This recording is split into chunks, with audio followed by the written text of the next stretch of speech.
I was born in Cameroon, Africa. I lived in Australia. I work in France, and now my activity is based in Japan, Tokyo, Japan.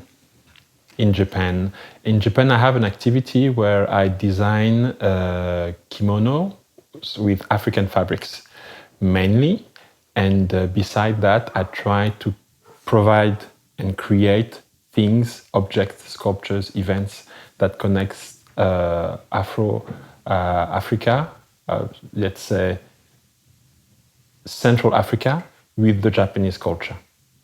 I'm more fascinated by Japanese culture first. As an African, nature didn't give much to Japan. Let me explain. Japan is a place where there's no space, not so much space to live, not so much space for agriculture. Japan is a place where there's lots of tsunamis, as you know, and typhoon. There is earthquakes. It's very isolated from the world somehow. Lots of islands, and still this culture managed to keep something strong from their origin and heritage, and be directly connected to the modern world. So I find it very fascinating. And within the Japanese cultures, there is some iconic objects that fascinates me even more and interest me.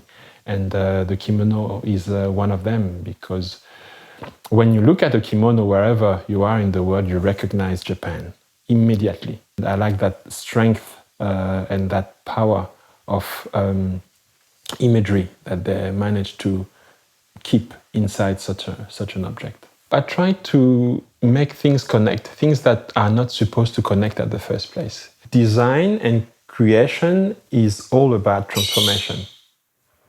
There's no creation without transformation. Otherwise, it doesn't work. You don't do the job, right?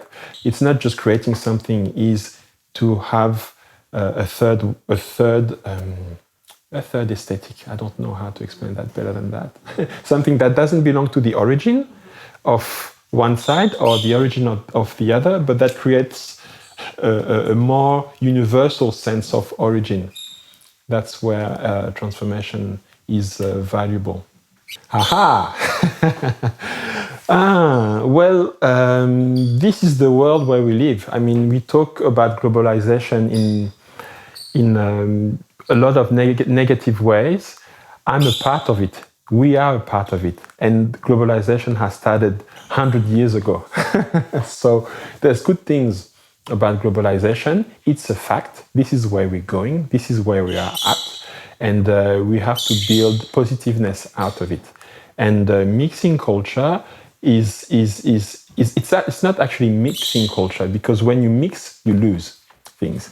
It's actually putting things side by side and trying to make them talk to each other, trying to make them connect, trying to make them speak and provide new stories, openness. You see, between Central Africa and Japan, there's never been any kind of aesthetic exchange.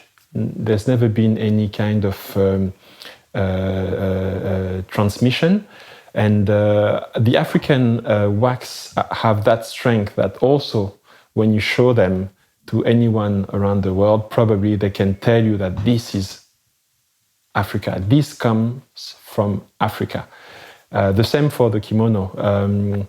By trying to find a new narration, trying to find a new dialogue between both of them was challenging.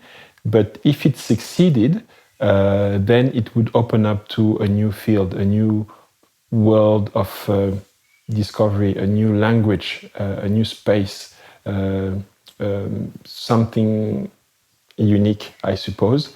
And that's why I tried to connect them. It didn't work at the first place. I had to work hard on it, try and try again, until I find the right